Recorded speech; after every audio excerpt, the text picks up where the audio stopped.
Bismillahirrahmanirrahim. Alhamdulillahirabbil alamin. Assalatu wassalamu ala asrofil anbiya'i wal mursalin wa ala alihi wa sahbihi ajma'in amma ba'du. Rabbi shrah li sadri wa yassir li amri wahlul 'uqdatam min lisani yafqahu qawli. Segala puji bagi Yang Maha Kuasa, Tuhan seluruh alam. Semoga sholawat dan keselamatan tercurahkan selalu kepada Nabi dan Rasulnya, keluarga dan sahabat-sahabatnya. Assalamualaikum warahmatullahi wabarakatuh. Waalaikumsalam warahmatullahi wabarakatuh. Saya ucapkan terima kasih kepada Ibu Kepala Sekolah, kepada Ibu Bapak Guru yang sudah meluangkan waktunya dalam acara diseminasi pada hari ini. Adapun susunan acara pada hari ini: 1. Prakata dari Ibu Kepala Sekolah. 2. Prakata dari teman sejawat. 3. Pemaparan materi yang akan disampaikan oleh Ibu Yati Nurhayati SPDI selaku CGP Angkatan 8. 4. Tanya jawab. 5. Penutup dan doa. Marilah kita sama-sama awali acara ini dengan membacakan basmalah. Untuk mengefektifkan waktu, marilah kita sama-sama mengawali acara ini dengan acara yang pertama, yaitu prakata dari Ibu Kepala Sekolah, Ibu Tati Darmayati SPD MSI. Kepadanya kami persilakan.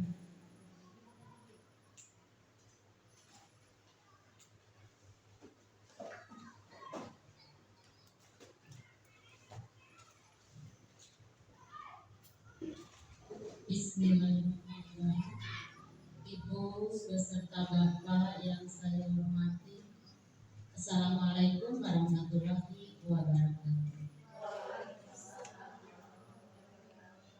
Alhamdulillah wa syukurillah, pada hari ini kita bisa melaksanakan diseminasi Ibu Yati, Ibu Guru, calon guru penggerak.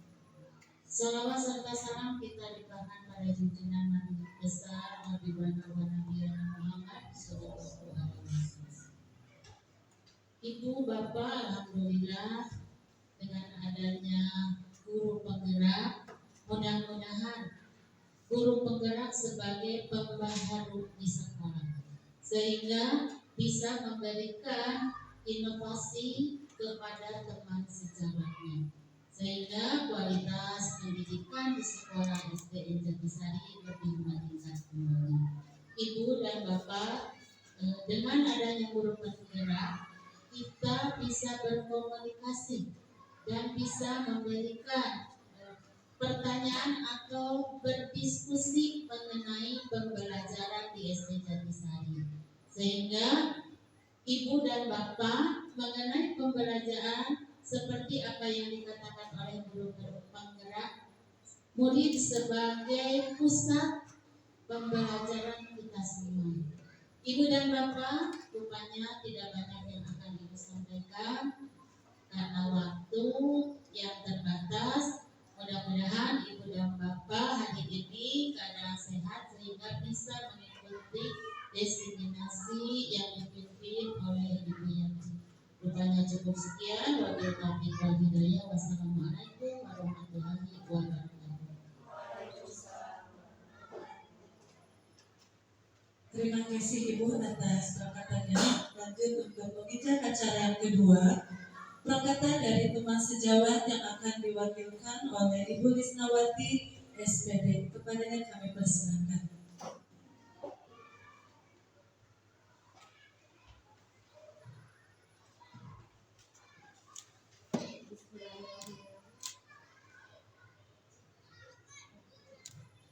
Bismillahirrahmanirrahim. Assalamualaikum warahmatullahi wabarakatuh. Alhamdulillahirrahmanirrahim. Terima kasih saya ucapkan atas kesempatannya. Di sini saya sebagai rekan sejawat dari Ibu Yati Nurhayati, alhamdulillah saya sangat bangga dengan bertambahnya guru penggerak yang ada di SDN SDN Jatisari. Mudah-mudahan dengan adanya diseminasi budaya positif yang akan dilaksanakan oleh Ibu Yati Nur Hayati bisa memberikan dampak yang lebih baik lagi untuk sekolah kami, dan insya Allah mudah-mudahan kedepannya semakin banyak lagi para guru-guru di SDN Jatisari yang berminat untuk mengikuti CGP ini. Karena yang saya lihat sedikit mungkinnya Bu, yang saya lihat dari rekan sejawat saya Ibu Yati Nur Hayati, begitu banyak ilmu yang saya dapatkan dari beliau, meskipun beliau baru menginjak modul 2 ya Bu. Alhamdulillah banyak sekali ilmu-ilmu yang saya dapatkan dari beliau. Mungkin itu saja, saya merasa bangga ada di SDN Jatisari dengan guru-guru yang hebat, dan alhamdulillah sekarang sudah bertambah guru-guru CGP.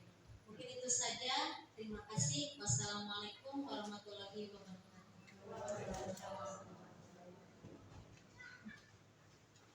Terima kasih Bu Lisna.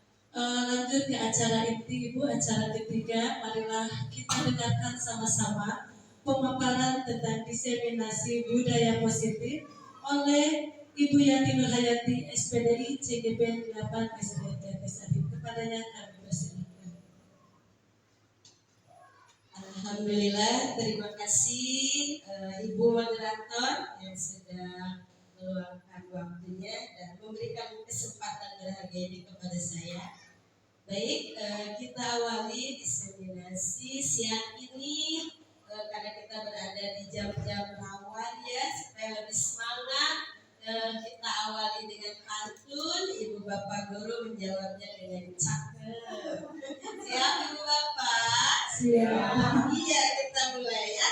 Tepal sirih dan temani, disusun di atas ukiran batu.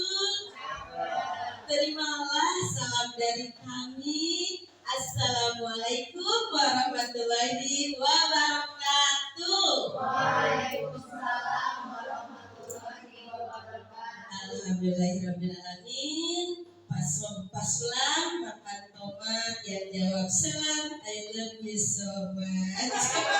Terima kasih Bapak. Alhamdulillah pada kesempatan berharga ini luar biasa. Salam dan bahagia. Selamat siang Ibu Bapak Guru hebat SDN Jatisari. Izinkan kami di sini untuk menyampaikan sedikit ilmu yang telah didapat dari pendidikan guru penggerak angkatan 8. Hari ini saya akan membawakan diseminasi budaya positif. Perlu kita ketahui bahwa sinonim dari diseminasi itu adalah sosialisasi. Jadi pada siang ini saya akan mensosialisasikan tentang budaya positif itu seperti apa. Baik, ini merupakan tugas akhir saya dari modul 1, harus mengadakan diseminasi kepada rekan sejawat supaya budaya positif ini bisa menyebar luas dan akhirnya bisa kita implementasikan kepada anak didik kita. Selayang pandang tentang guru penggerak. Sebelum saya masuk ke materi inti, apa sih guru penggerak itu? Nah, kita mendengar istilah guru penggerak, khususnya saya itu termasuk telatnya infonya. Jadi ketika ada anjuran dari Ibu Kepala, udah ada pendaftaran angkatan ke-5 saat itu. Saya ikut, mulai ternyata tes awalnya aduhai, makanya yang lainnya perlu mencoba ya, karena aduhai sekali makanya subhanallah ya. Saya gagal pertama itu Ibu maafkan, saya tidak mencek kembali SIM PKB, jadi sudah isi desain, sudah ternyata ada perbaikan di persyaratan, otomatis jadi lewat, dan saya ikut kembali di angkatan 7 dan alhamdulillah pada Allah rezekinya tahun ini saya lulus di pendidikan guru penggerak angkatan 8. Apa itu guru penggerak? Guru penggerak adalah program yang dibuat oleh pemerintah bertujuan untuk meningkatkan kompetensi guru yang akan mendorong kepada upaya peningkatan kualitas pendidikan baik di sekolah maupun di luar sekolah.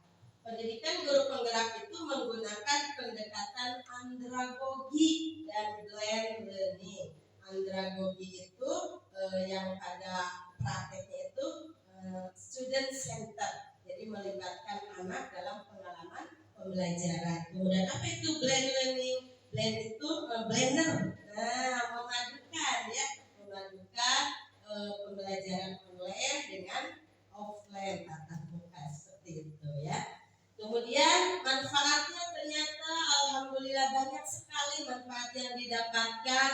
Saya baru menyelesaikan modul 1, tetapi pola pikir saya insya Allah sedikit berubah dari asalnya yang guru egois menjadi guru yang bisa berbaur dengan keinginan anak, dengan memahami karakteristik anak yang beragam. Ini manfaatnya jelas. Yang pertama mengembangkan kompetensi, kemudian yang kedua pengalaman belajar mandiri dan kelompok terbimbing. Jadi di penggerak itu dilaksanakan pembelajarannya mandiri, tetapi kita terbimbing dan terstruktur ya.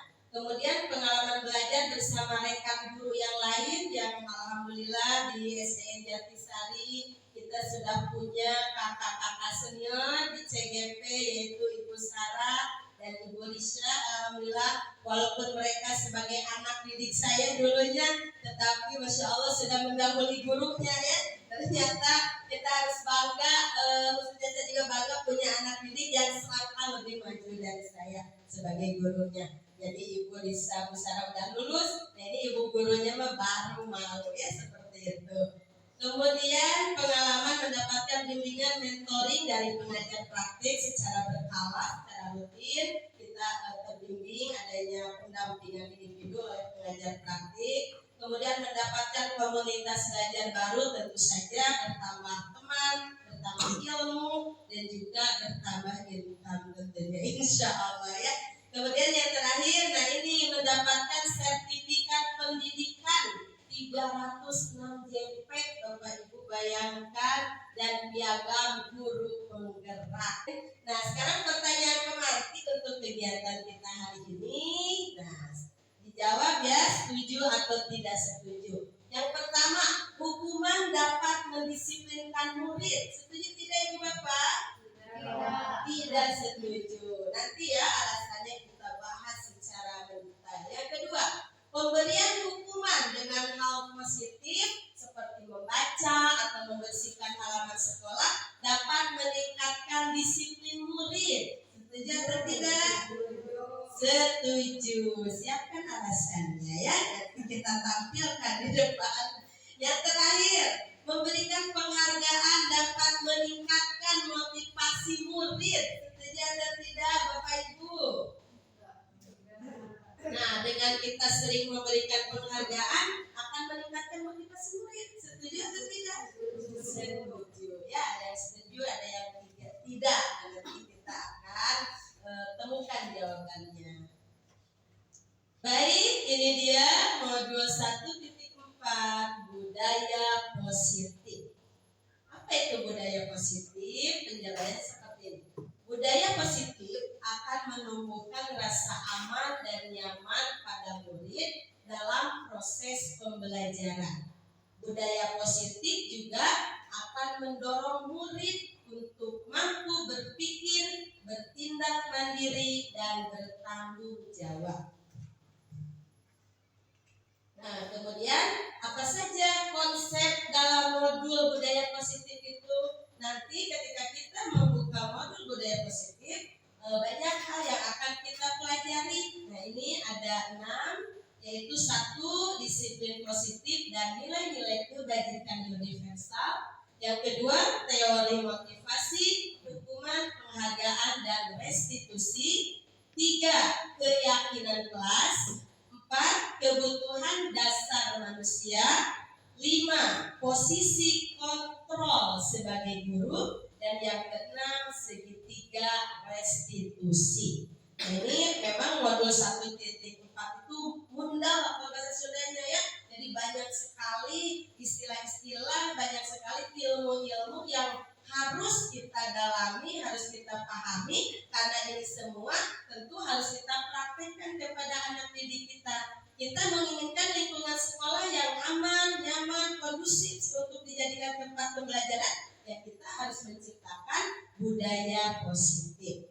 Di antaranya bagaimana kita bertindak sebagai guru, bagaimana kita mendisiplinkan anak didik kita dengan motivasi ekstrinsik dan ekstrinsiknya seperti itu ya. Jadi betul-betul ini materinya luar biasa, saya baru menemukannya dan saya baru memahaminya, dan hari ini saya ingin berbagi dengan ibu bapak guru hebat. Mudah-mudahan kita di SD Jatisari bisa menciptakan lingkungan budaya positif. Baik, disiplin positif. Disiplin positif merupakan suatu cara penerapan disiplin tanpa kekerasan dan ancaman yang bertujuan untuk menumbuhkan kesadaran serta memberdayakan anak untuk melakukan sesuatu tanpa sogokan, ancaman ataupun hukuman. Jadi yang diharapkan dari disiplin positif ini, anak menjalankan disiplinnya itu tanpa adanya paksaan, tanpa adanya iming-iming hadiah dari kita, tanpa adanya hukuman. Jadi coba kita senang nggak kalau anak kita menjalankan disiplin tapi karena takut dihukum? Itu bukan yang sebenarnya kita inginkan. Kan tidak seperti itu. Jadi kita menginginkan anak kita melaksanakan peraturan sekolah, kesepakatan kelas itu dengan sebagai kesadaran dari hati nuraninya, bukan karena takut dihukum, takut disanksi atau didenda seperti itu. Nah, sekarang kita tanyakan pada diri kita sendiri. Kita ketika datang ke sekolah tepat waktu nih, Pak Rio khususnya, apakah takut ditegur oleh ibu kepala atau memang sudah tanggung jawab diri sendiri? Oh, saya harus datang tepat waktu. Coba Pak Rio gimana komentarnya?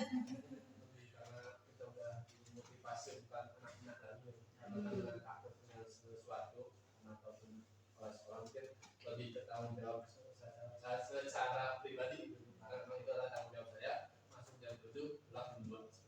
Alhamdulillah, kasih aplaus buat Bapak guru hebat kita. Jadi anak pun Bapak harus seperti itu. Harus kita itu mampu memunculkan pada diri anak itu, mereka menjalankan disiplin sekolah itu karena bentuk pertanggungjawaban dari dirinya sendiri, bukan karena takut dihukum, takut dipanggil ke kantor dan sebagainya. Bisa dipahami ya?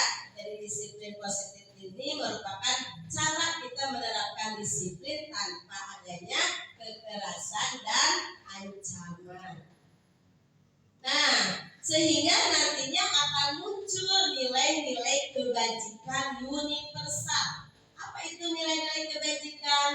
Nilai-nilai kebajikan adalah sifat-sifat positif manusia yang merupakan tujuan mulia yang ingin dicapai setiap individu. Nilai-nilai tersebut bersifat universal dan lintas bahasa, suku bangsa, agama maupun latar belakang. Nilai kebajikan yang ingin dicapai oleh setiap anak Indonesia kita kenal saat ini dengan istilah apa Ibu Bapak? Profil belajar Pancasila. Sudah hafal lagunya? Yuk kita nyanyikan dulu sama-sama. Ayo dipimpin-pimpin. Siap. 1, 2, 3. Belajar Pancasila, beriman dan bertakwa pada Tuhan Yang Esa dan berakhlak mulia, berkebinekaan global, gotong royong mandiri, kreatif dan bernalar kritis. Tepuk tangan untuk kita. Terima kasih. Nah, jadi tujuan utama adanya nilai kebajikan universal itu menjadikan anak-anak kita seorang yang berprofil belajar Pancasila.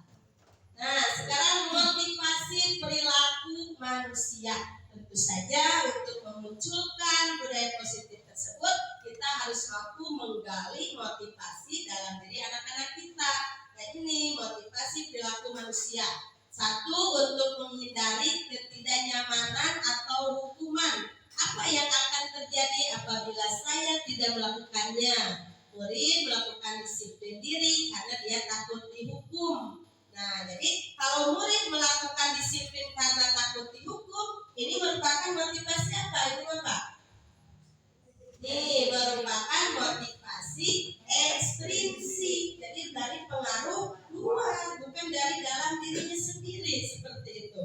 Yang kedua, untuk mendapatkan imbalan dari orang lain atau institusi. Apa yang akan saya dapatkan apabila saya melakukannya? Ini murid melakukan disiplin diri karena mendapat imbalan. Nah, di buruhan misalnya yang datang tepat waktu dikasih apa? Ini merupakan motivasi apa? Ekstrinsik juga, masih pengaruh dari luar, bukan muncul dari dalam dirinya sendiri. Nah, untuk mendapatkan imbalan dari orang lain, apa yang akan saya lakukan? Murid melakukan disiplin oleh sama ya karena mendapatkan imbalan, juga masih pengaruh motivasi ekstrinsik.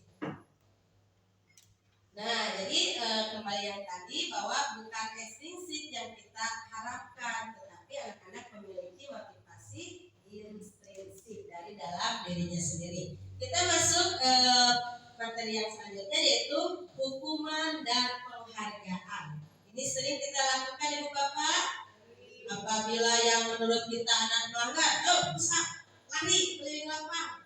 Atau ada yang mendapatkan nilai misalnya bagus, ini nak kamu dapat patlot, dapat buku, sering Ibu Bapak ya.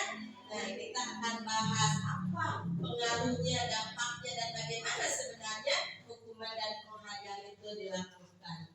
Saat kita berulang kali menjanjikan hadiah kepada anak-anak agar berperilaku bertanggung jawab, atau kepada seorang murid agar mempelajari sesuatu yang baru, atau misalnya ibu ya pimpinan kepada karyawan anak bawah itu anak buah agar melakukan pekerjaan yang berkualitas, kita sedang berasumsi mereka tidak dapat melakukannya atau mereka tidak akan memilih untuk melakukannya. Ini menurut Al-Fiqh.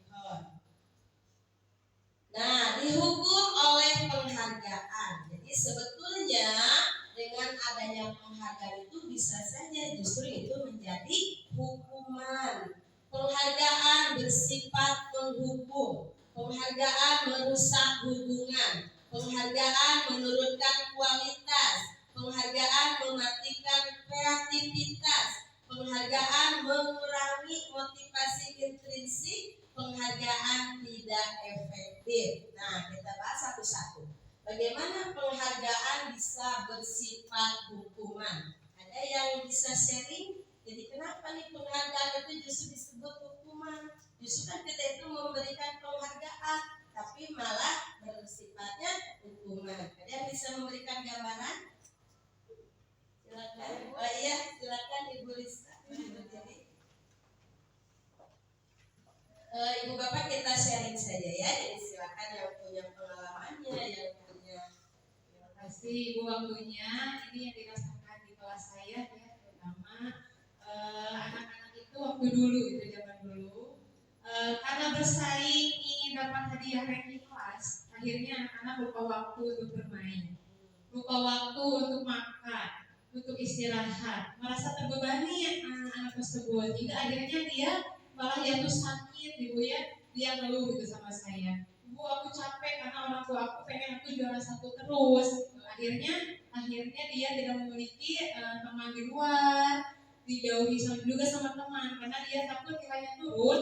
Akhirnya dia kalau mengerjakan dia saja sendiri gitu, gak mau dicontek, sosialisasi juga kurang. Akhirnya dia merasa itu adalah hukuman gitu. Walaupun saya juara satu terus, walaupun saya dapat hadiah dari ibu bapak saya, tapi yang saya rasakan tidak bahagia.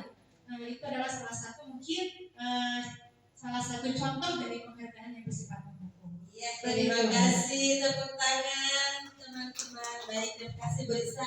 Jadi betul sekali ya, ternyata tidak salah bahwa ternyata penghargaan itu bisa bersifat hukuman. Itu tadi, dunia anak itu adalah dunia bermain, dalam artian berilah mereka keleluasan waktu untuk bermain. Jadi jangan sampai kita itu menjadi orang tua atau guru yang justru menekan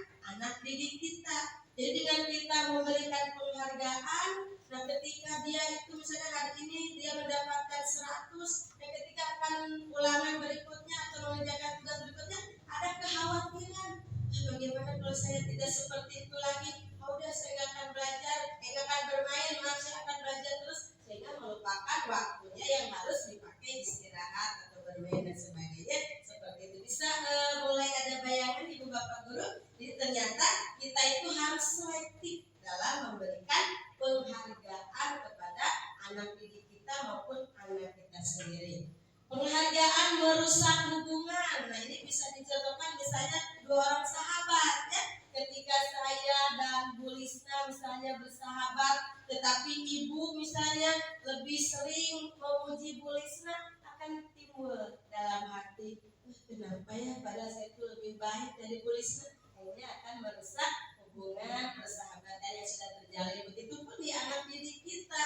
Gak sedikit kan kita pernah nemui anak yang asalnya bestie-bestian menjauh gara-gara penghargaan atau nilai dari kita ya. Kemudian penghargaan menurunkan kualitas. Nah jadi anak itu misalnya kualitasnya itu sudah bagus ya, ketika kita terus-terusan berikan, ada pasti visi dia lagi, udahlah saya mah gak usah belajar, udah saya mah gak usah bagus-bagus, kok tetap nanti Bu Sri yang dapatnya. Nah seperti itu ya, itu berarti menurunkan kualitas teman yang lain. Penghargaan mematikan kreativitas juga sama seperti itu, sehingga menimbulkan guru yang anak yang lain tidak mau memunculkan dirinya, kemampuan dirinya, karena kok sudah ada sih juara kelasnya, seperti itu ya. Penghargaan mengurangi motivasi intrinsik. Nah ini dengan adanya penghargaan jadi anak bukan lagi karena diri sendiri, oh saya harus mentaati peraturan kelas misalnya karena saya itu punya rasa tanggung, bukan, tapi oh saya harus tepat waktu nih supaya nanti bu guru ngasih reward kepada saya dan sebagainya ya. Dan jadinya penghargaan itu akan menjadi tidak efektif seperti itu. Nah ini masuk ke hukuman, konsekuensi, dan restitusi. Ini adalah 3 kata yang berbeda maknanya. Hukuman, nah kalau yang namanya hukuman biasanya diberikan berupa apa? Fisik maupun psikis. Jadi hukuman itu bersifat tidak terencana, tiba-tiba. Misalnya anak datang terlambat. Nah kita tiba-tiba, kamu kenapa terlambat? Ayo sekarang misalnya bacakan perkalian sekian atau lari keliling lapang. Kita malah merencanakan tidak mau memberikan hukuman. Tidak kan, karena kita tidak tahu besok akan ada yang melanggar, tidak seperti itu ya. Jadi hukuman itu bersifat tiba-tiba langsung ya, tanpa rencana. Sekarang masuk ke konsekuensi. Nah kalau konsekuensi sudah terencana dan sudah disepakati bersama, sudah dibahas dan disetujui oleh murid dan guru. Nah misalnya kita awal tahun pembelajaran nih membuat kesepakatan kelas dengan anak didik kita. Ayo nak, misalnya kelas 3 hari mau apa nih kesepakatan kelasnya, supaya kita nanti belajarnya tertib, nyaman, aman. Bagaimana? Kan semua anak menyebutkan tidak berisik bu, tidak buang sampah di kelas dan sebagainya. Itu berarti berdasarkan hasil kesepakatan bersama. Dan nanti kita sampaikan konsekuensinya. Nanti kalau ada yang melanggar kesepakatan kita, mau bagaimana? Misalnya, oh saya akan begini-begini. Ya, kita kembalikan ketika misalnya Bu Silvi di kelasnya ada siswa yang melanggar, kita kembalikan. Nah kata ibu, kalau yang buang sampah sembarangan berarti apa? Konsekuensinya, oh saya harus membersihkannya dan sebagainya. Nah itu berarti tidak terjadi secara tiba-tiba, tetapi sudah terencana.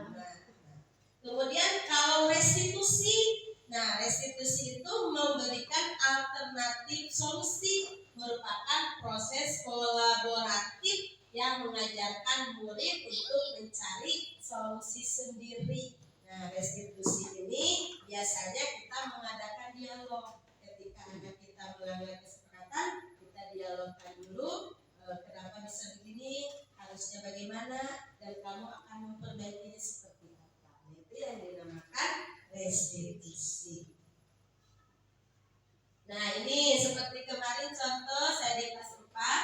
pembelajaran, kita membuat dulu kesepakatan dan keyakinan kelas.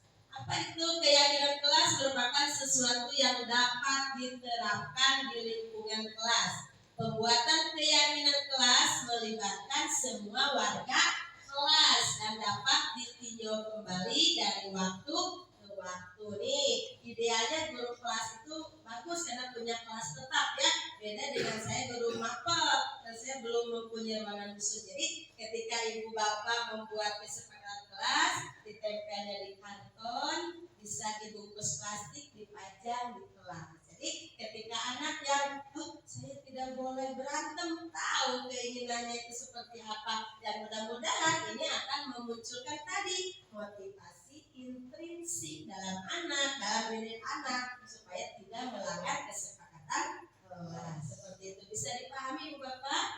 Nah kemudian keyakinan kelas kemarin, nah kami warga kelas 4 akan menjadi anak yang smart. Nah smart itu akronim dari apa? Semangat, mandiri, agamis, ramah, dan terampil. Tentu saja kita membuat keyakinan kelas tidak lari atau tidak keluar dari visi SDN Jatisari. Seperti itu. Nah ini cara merumuskan keyakinan kelas bukan oleh ibu bapak sendiri, tapi kita melibatkan siswa karena semuanya kan akan yang melaksanakan semua warga kelas, diantaranya siswa kita. Jadi siswa berdiskusi dengan guru tentang apa yang diinginkan dan disepakati bersama untuk menumbuhkan apa yang Bapak? Budaya positif.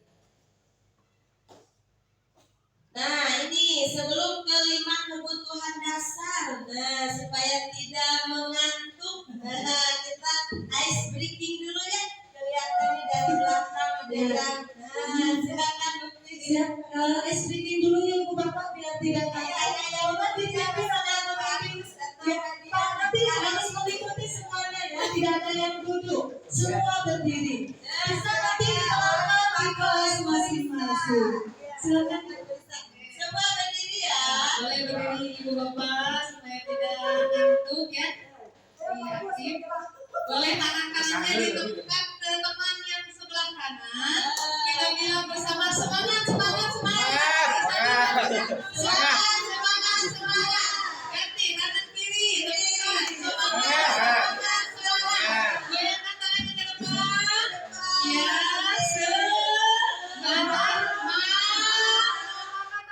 Kepalkan tangannya, turunkan ke bawah.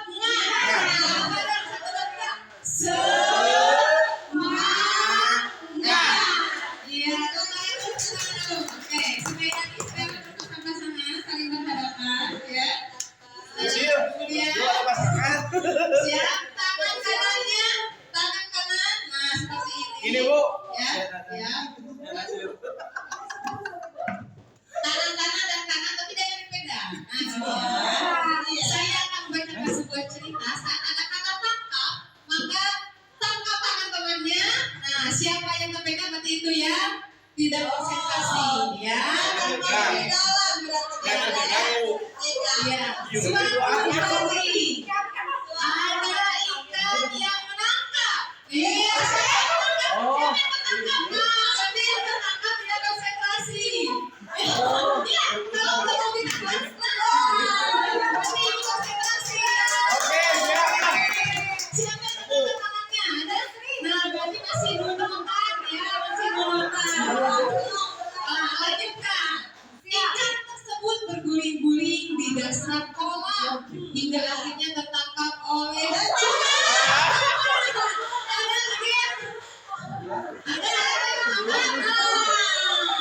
makanya kalau ada kata tertangkap menangkapnya siap-siap ya. Nanti tidak mungkin. Siap, sekali lagi kita coba ya. Nah, tiba-tiba kura-kura tersebut tetap merayap menangkap cicit.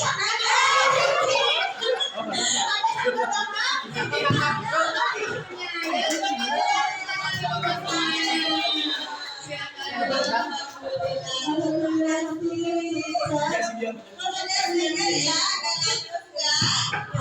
Ini mungkin bisa diterapkan di kelas SD ya, Bisa bisa diterapkan. diterapkan di anak-anak, tapi saya lihat ada yang nggak nangkep, nggak ketangkep gitu kan. Nanti kurang fokus ya. Harusnya ada pelaku, ada korban. Tapi saya mah nggak ada, Pak Legi sama Pak Rio dua adik. Kita seperti apa ya? Baik ya, alhamdulillah siap. Are you ready? Yes, kita lanjut. Nah, kita masuk kepada 5 kebutuhan dasar manusia. Anak didik kita manusia, kita semua mempunyai 5 kebutuhan dasar. Dan kita sebagai guru khususnya harus memahami 5 kebutuhan dasar murid kita sendiri. Apa saja 5 kebutuhan dasar manusia itu? Yaitu kebutuhan bertahan hidup, keselamatan, keamanan, kesehatan, dan memiliki keturunan. Ini fitrah manusia ya. Banyak sekali dalam Al-Quran menjelaskan bahwa fitrah manusia itu ya seperti ini. Kita itu mempunyai kebutuhan untuk bertahan hidup.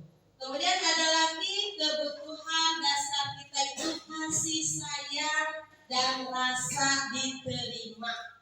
Kita misalnya yang pertama kebutuhan bertahan hidup itu kan dengan kita sekarang ini khususnya sudah memasuki dewasa itu dengan kita mencari nafkah atau kita menjaga kesehatan, nah itu merupakan upaya kita untuk memenuhi kebutuhan dasar bertahan hidup dan keselamatan, kesehatan. Kita pergi naik motor memakai helm, nah itu untuk memenuhi kebutuhan dasar kita yaitu keselamatan dan keamanan. Ya, kemudian kasih sayang dan rasa diterima, kebutuhan untuk diterima, keintiman, keanggotaan, keterhubungan. Nah, anak didik kita pun seperti itu. Jadi ketika kebutuhan dasar dia, misalnya kasih sayangnya tidak terpenuhi di rumah, otomatis akan mencari kebutuhan tersebut di sekolah, misalnya dengan berperilaku cari perhatian. Nah, jadi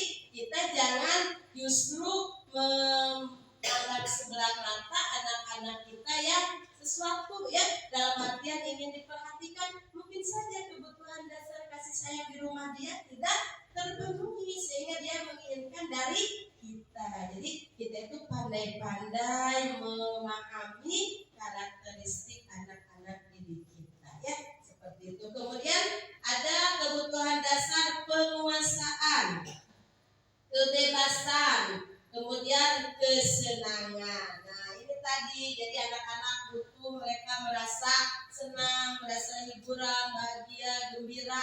Jadi sebelum kita mau menjejeli atau menjejeli jadi sebelum kita memasukkan pembelajaran yang kompleks saat ini kepada anak didik kita, kita bawa mereka happy dulu, kita cairkan dulu suasana, buat anak nyaman dengan kita. Makanya kemarin di buku kelas sekolah betul kan bilang silakan 2 minggu pertama buat anak-anak nyaman. Itu tadi untuk memenuhi kebutuhan dasar kesenangan, karena dunia anak adalah dunia main, dunia senang. Jadi jangan langsung masuk, pagi masuk juga 5 kali 5 itu dulu bahasa ya. Tapi kita selamat pagi, tubuh semangat, apa kabar, bahagia hari ini dan sebagainya. Baru sesudah suasananya nyaman, baru kita berikan mulai memasukkan pembelajaran kita. Sehingga kan bagus pembelajaran itu dengan pola paikem gemrot. Dengan paikem gemrot kan pembelajaran aktif, inovatif, kreatif, M-nya menyenangkan, gembira dan berbobot. Jadi kalau asal senang oke jangan. Anak udah senang main bola cuma di lapangan dia ngopi cakwe misalnya, tapi gembira pun gembira dan berbobot seperti itu ya.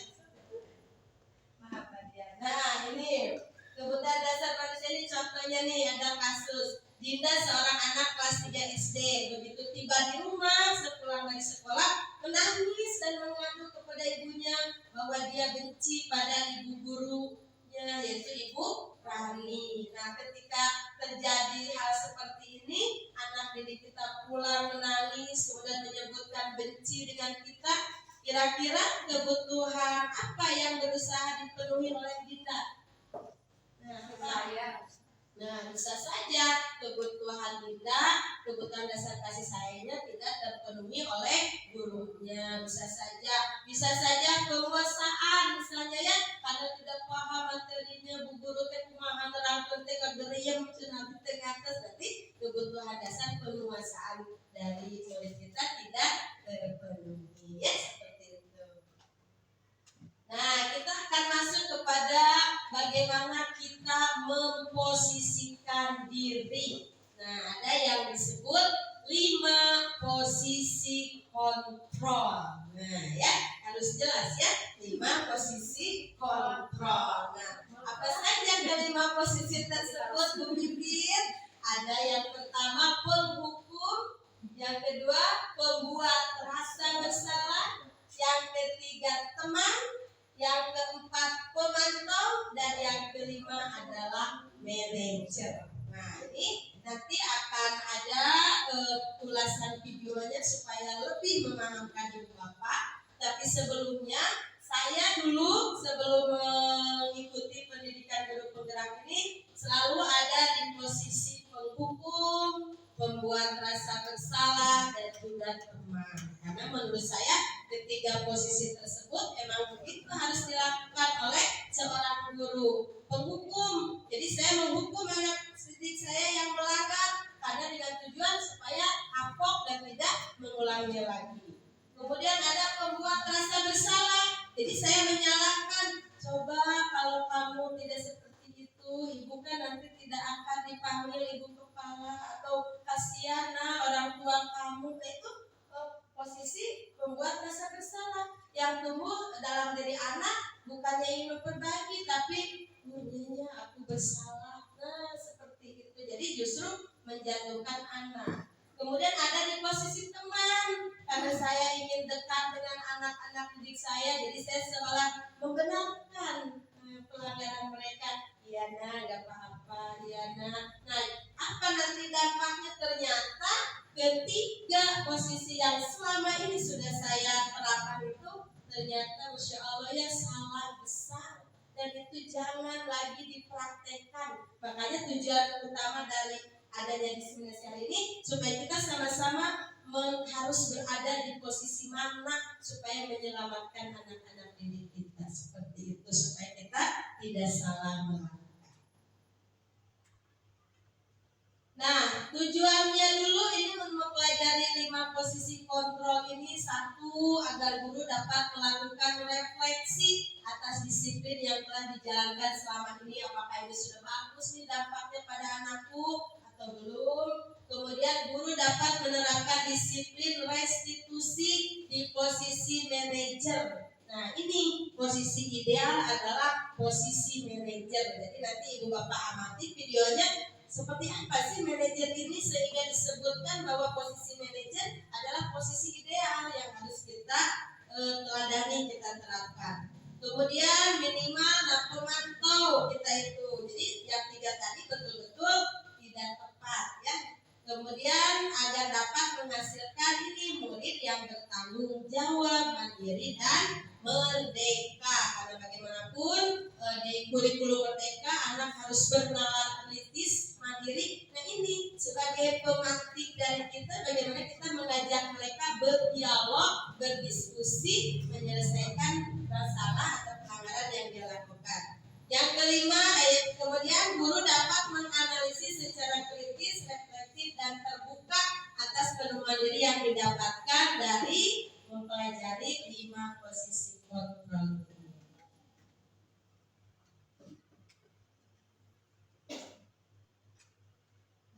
Nah, sekarang kita simak sama-sama. Silakan Ibu Bapak Guru amati apa perbedaan dari masing-masing 5 posisi kontrol tadi.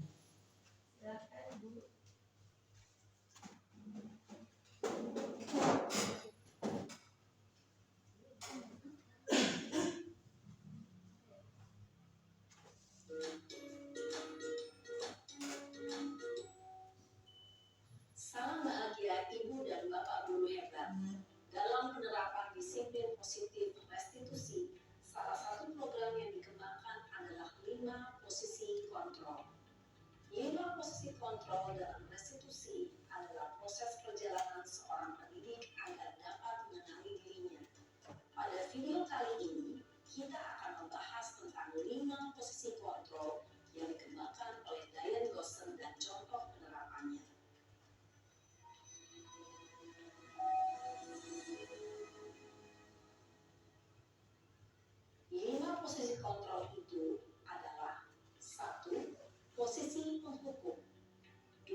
tenang. 4. Posisi pemantau atau monitor. Dan 5. Posisi manajer. Untuk lebih memahami kelima posisi tersebut, mari kita saksikan kasus Naren yang terlambat hadir 20 menit di sekolah dan melihat bagaimana kelima posisi kontrol dalam menghadapi masalah tersebut.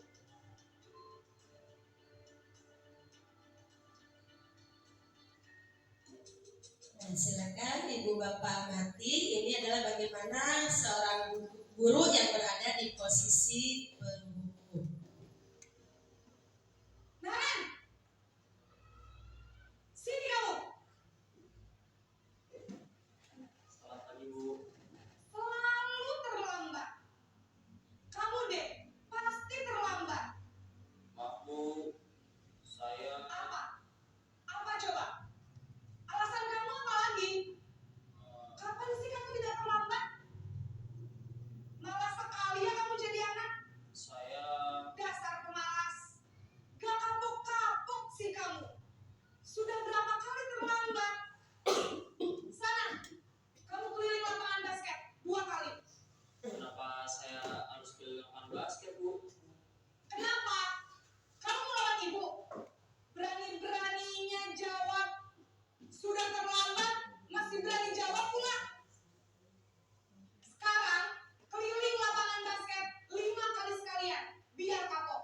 Cepat. Pergi sana ke lapangan basket. Posisi penghukum. Nah, jadi bagaimana Ibu Bapak udah ada bayangan bahwa kita berada di posisi penghukum. Pertama apa cirinya tadi? Nah, bicara membentak ya dengan suara yang tinggi, kemudian tidak mau menerima alasan yang dikemukakan oleh Naren, tapi langsung menghukumnya disuruh berlari. Nah, itu.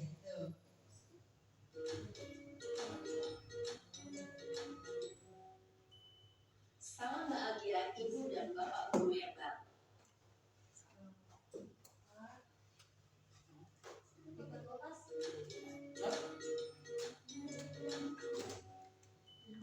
Salam bahagia ibu dan bapak guru hebat. Dalam penerapan disiplin positif restitusi, salah satu program yang dikembangkan adalah 5 posisi kontrol. 5 posisi kontrol dalam restitusi adalah proses perjalanan seorang pendidik agar dapat mengenali dirinya. Pada video kali ini, kita akan membahas tentang 5 posisi kontrol yang dikembangkan oleh Diane Gosser dan John Hoffman. Kontrol itu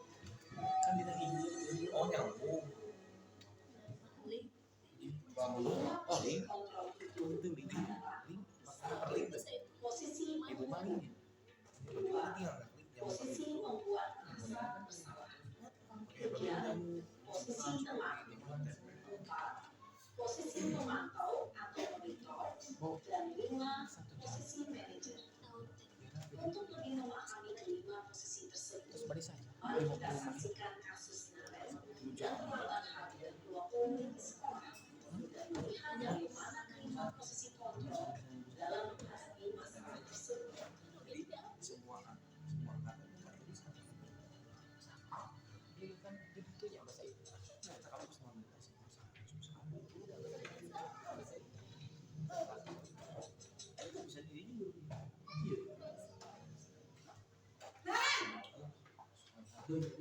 Sini kamu. Selamat pagi, Bu. Selalu terlambat. Kamu deh, pasti terlambat. Maaf, Bu. Saya Apa? Apa coba? Alasan kamu apa lagi? Kapan sih kamu tidak terlambat? Malas sekali ya kamu jadi anak. saya Dasar pemalas. Gak kapok-kapok sih kamu.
Selamat pagi Bu. Naren, kamu kenapa terlambat lagi, nak? Ya Tuhan, Naren. Kamu senang ya bikin ibu susah ya? Kalau kamu terlambat lagi, nanti ibu yang ditegur bapak kepala sekolah, nak. Disangka ibu tidak bisa membina kamu. Duh, gimana ini? Maaf Bu. Duh, Gusti Naren. Kamu suka ya kalau ibu ditegur bapak kepala sekolah? Terus, sekarang ibu harus tulis apa ini di buku absen? Ini kamu sudah sering terlambat loh. Ibu harus apa coba? Maaf Bu. Maaf sekali. Ya sudah, lain kali jangan bikin ibu susah lagi ya nak ya. Ibu tidak akan kuat lagi kalau kamu begini terus. Bisa jantungan kalau ibu tegur bapak kepala sekolah. Sana cepat ke kelas. Maaf ya Bu. Maaf sekali. Posisi pembuat rasa bersalah berbicara dengan nada tenang, cenderung lembut, namun kata-kata yang diutarakan membuat murid merasa menjadi orang yang gagal, memandang buruk dirinya sendiri, merasa tidak berharga, dan tidak sanggup membahagiakan orang lain. Ketika guru mengambil posisi pembuat rasa bersalah, murid akan menganggap dirinya yang bersalah dan ia akan menyimpan emosi negatif tersebut di dalam dirinya.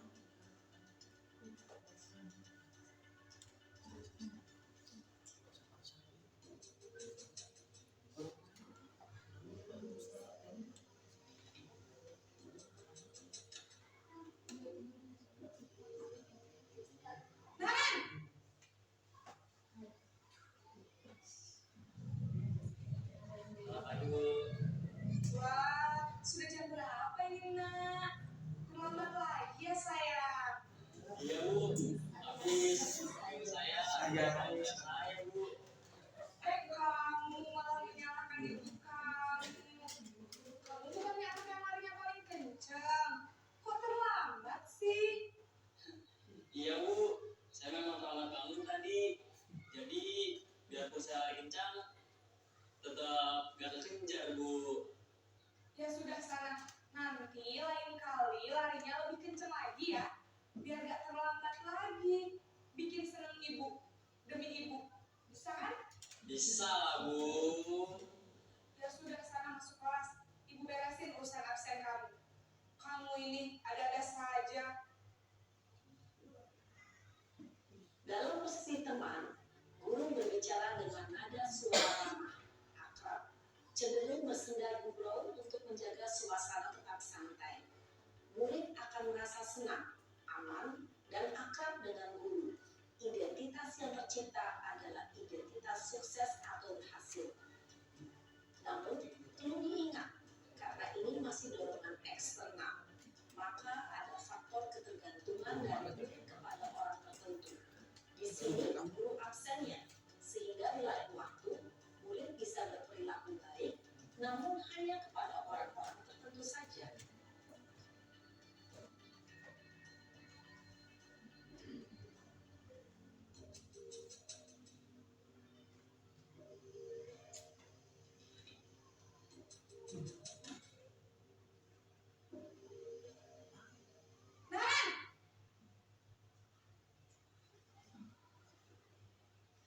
Selamat pagi Bu.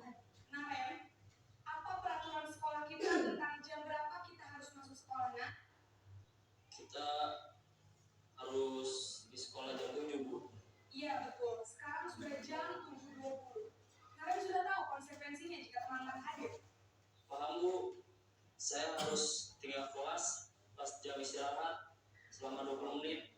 Iya benar, konsekuensinya demikian. Jadi nanti jam 9.30 pas istirahat, kamu harus tinggal di kelas, kerjakan tugas tambahan untuk ketertinggalan kamu, ya? Baik Bu. Posisi pemantau mengandalkan penghitungan atau data untuk mengontrol murid. Guru mengarahkan murid berdasarkan peraturan dan konsekuensi. Seorang pemantau menunjukkan bahasa tubuh dan ekspresi wajah yang datar dan cenderung formal.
sudah saya lakukan. Baik, jadi Naren akan setel alarm untuk bangun besok pagi dan akan diingatkan oleh kakak dan ibunda Naren ya. Ada lagi yang mungkin perlu dilakukan Naren agar tidak terlambat bangun lagi? Tidak ada, Bu. Baik Naren, terima kasih untuk kerjasama kamu. Sekarang kamu perlu kembali ke kelas untuk belajar. Baik, Bu. Terima kasih. Posisi manajer adalah posisi kontrol yang disarankan untuk membimbing murid memiliki sikap disiplin yang positif, yaitu murid yang mandiri, bertanggung jawab, dan dapat memecahkan masalah. Tujuan dari posisi ini adalah agar murid dapat berefleksi atas tindakannya.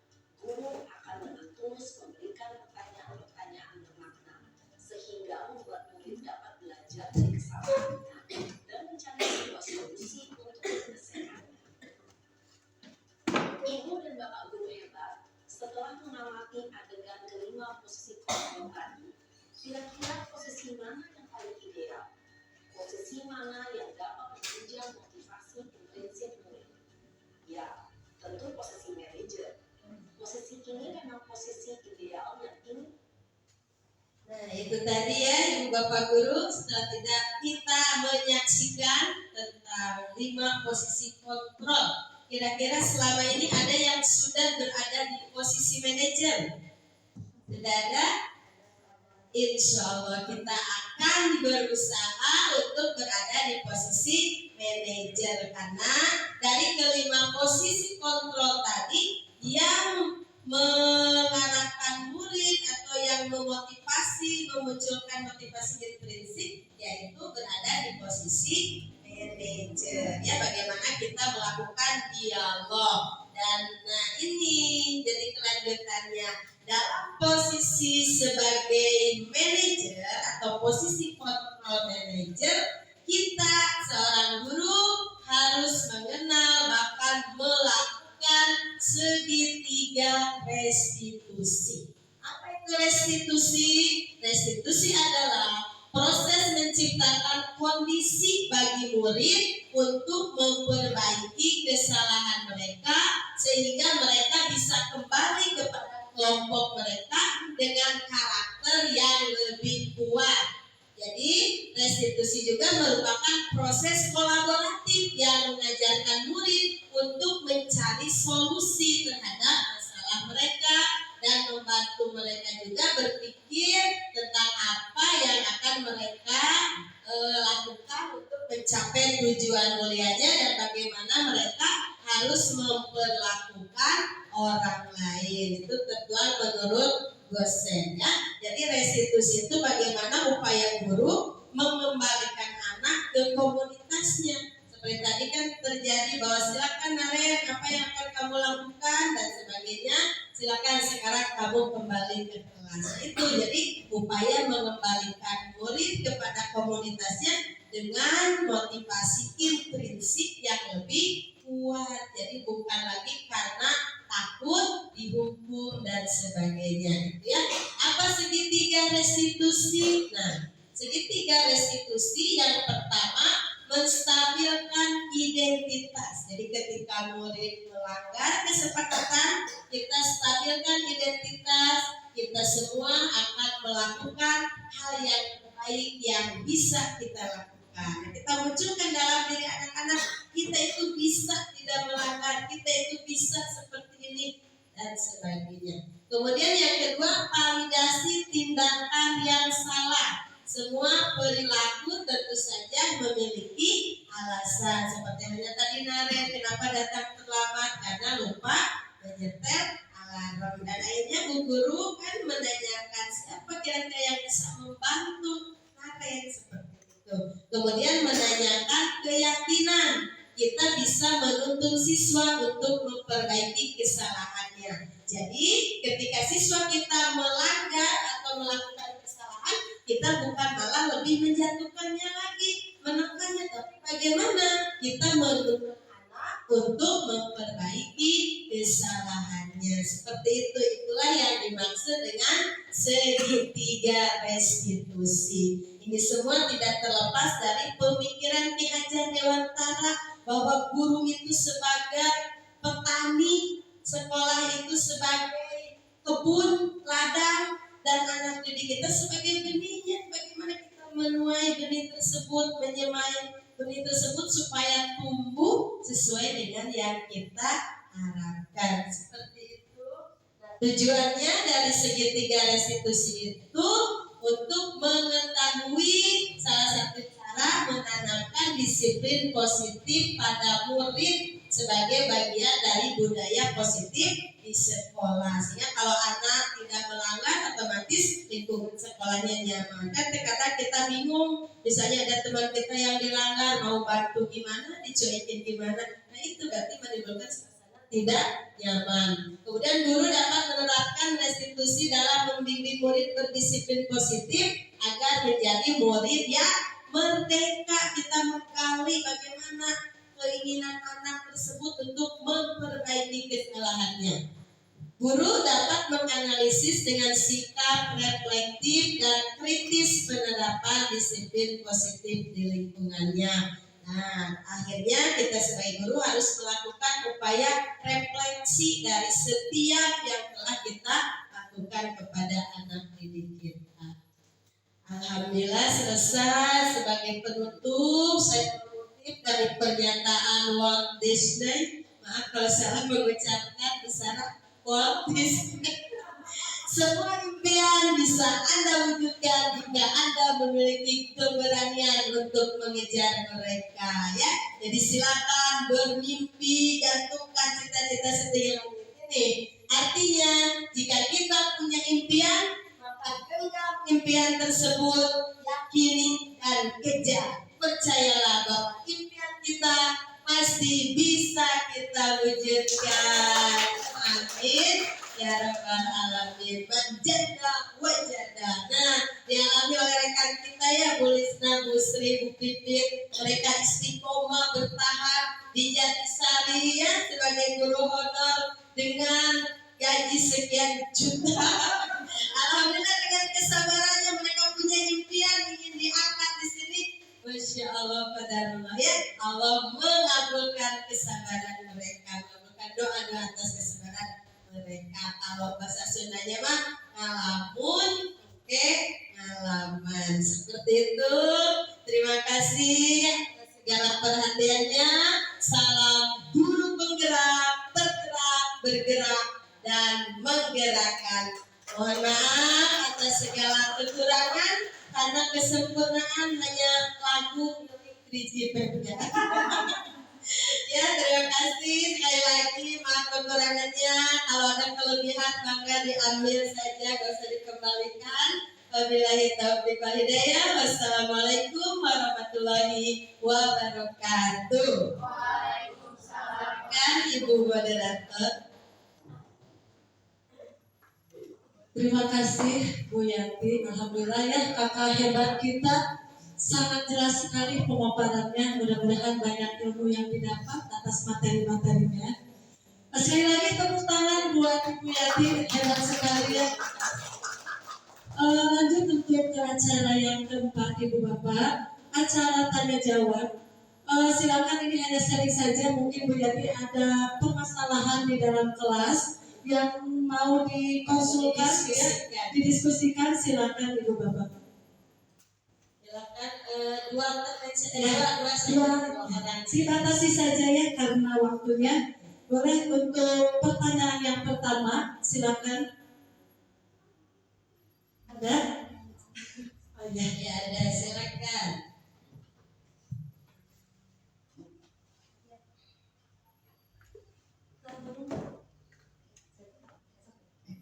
Bismillahirrahmanirrahim. Assalamualaikum warahmatullahi wabarakatuh. Waalaikumsalam warahmatullahi wabarakatuh. Mau bertanya, kan tadi Ibu jelaskan bahwa tidak boleh ada penghargaan untuk memotivasi anak. Nah, sebagai penggantinya kita terkadang anak tuh kita berikan penghargaan jadi semangat gitu, yang awalnya tidak semangat akhirnya tergugah gitu. Nah, kalau tidak ada penghargaan diganti Baik.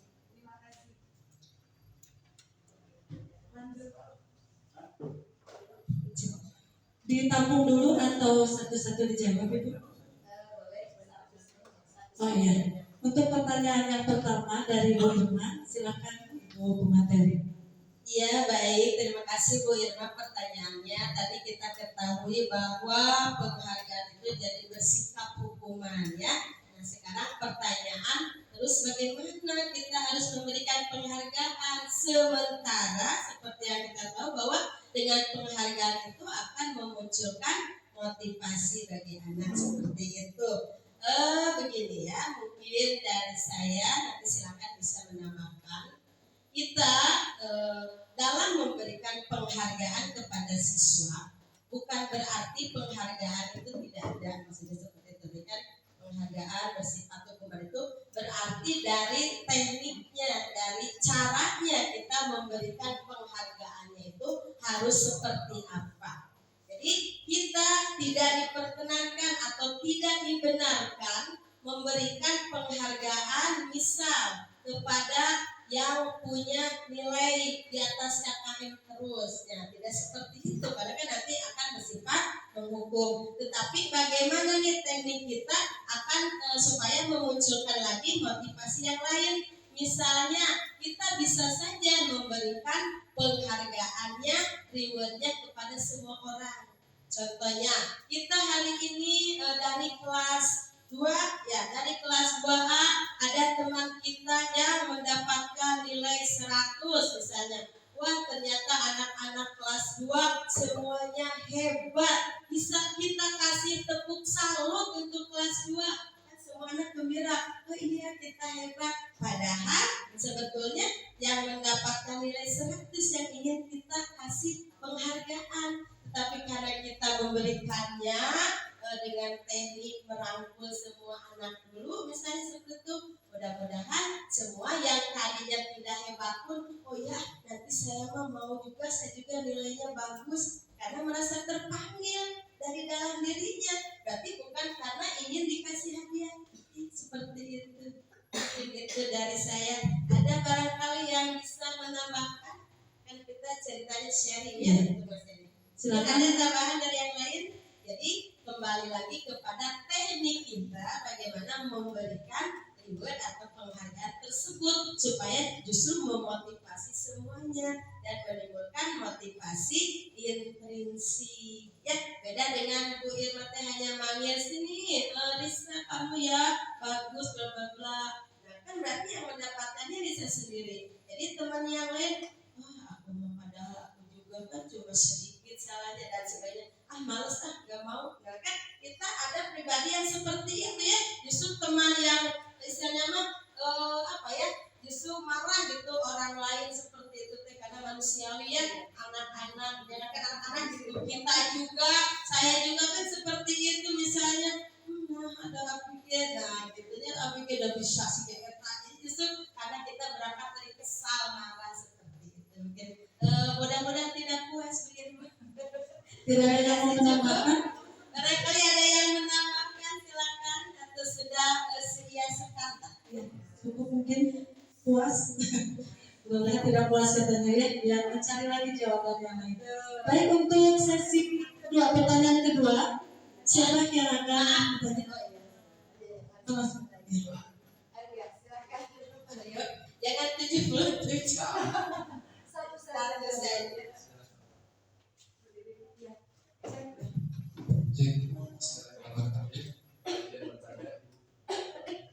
Bagaimana budaya sekolah yang positif dapat menghadapi tantangan dari perbedaan atau latar belakang seperti keanekaragaman budaya, perbedaan sosial, ekonomi, kesehatan seperti itu.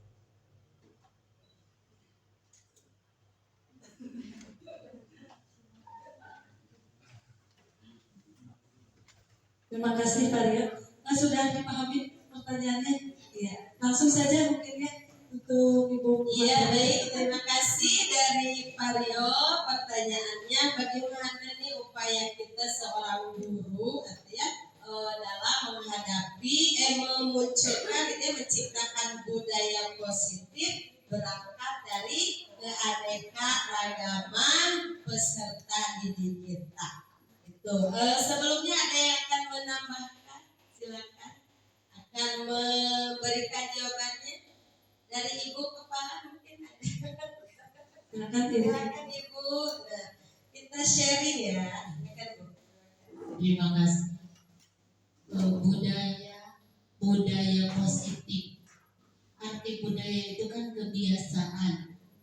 kebiasaan yang ditanamkan di sekolah. Alhamdulillah, kebiasaan yang ada di kita itu banyak, di antaranya literasi, kemudian kebiasaan setiap hari Jumat itu termasuk religius sesuai dengan visi kita. Jadi untuk menghadapi biasanya anak itu kan meniru apalagi untuk tahap anak-anak yang masih kecil. Jadi untuk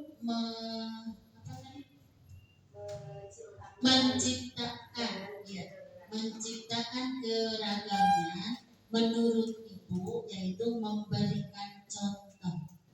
Di antaranya religius, memberikan contoh gurunya untuk melaksanakan sholat dan memberikan arahan pada anak yang beda agama. Kemudian untuk anak yang mampu dan kaya, untuk religius itu kan tidak ada perbedaannya, semua melaksanakan sholat. Ya, itu adalah visi dari sekolah. Hanya itu mungkin dari Ibu.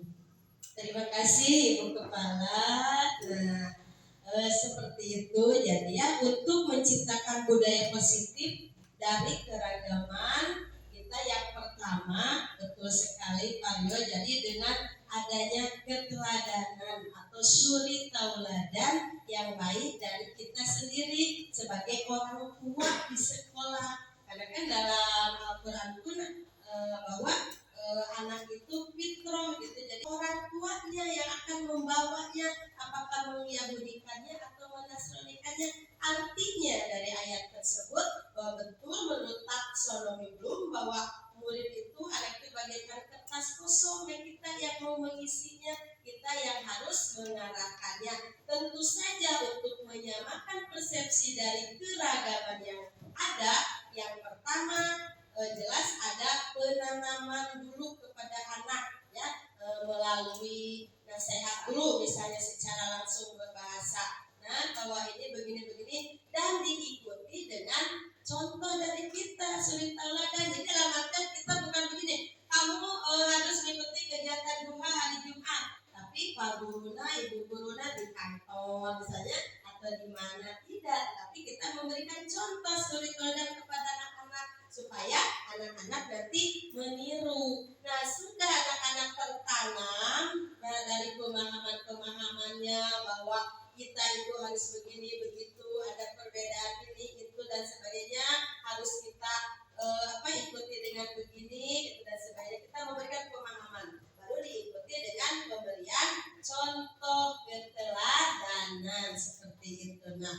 kalau sudah tertanam dari jiwanya, pikirannya, dalam hatinya mulai keteladanan, insya Allah bisa karena biasa. Kalau sudah biasa pasti akan terlaksana ya. Jadi kan bahwa sesuatu yang didawamkan itu walaupun sekecil apapun insya Allah akan menjadi mendarah daging dalam diri anak-anak. Contohnya anak-anak yang sudah terbiasa sholat 5 waktu, ketika meninggalkannya akan ingat. Kita banyak misalnya alhamdulillah kan sudah terbiasa pas melalai-lalai nanti aja, tetapi ada rasa gelisah dalam hati, oh saya belum sholat, seperti itu contohnya ya. Kemudian dalam hal apapun, jadi yang utama itu adalah bagaimana kita menjadi teladan, menjadi suri teladan bagi anak-anak kita.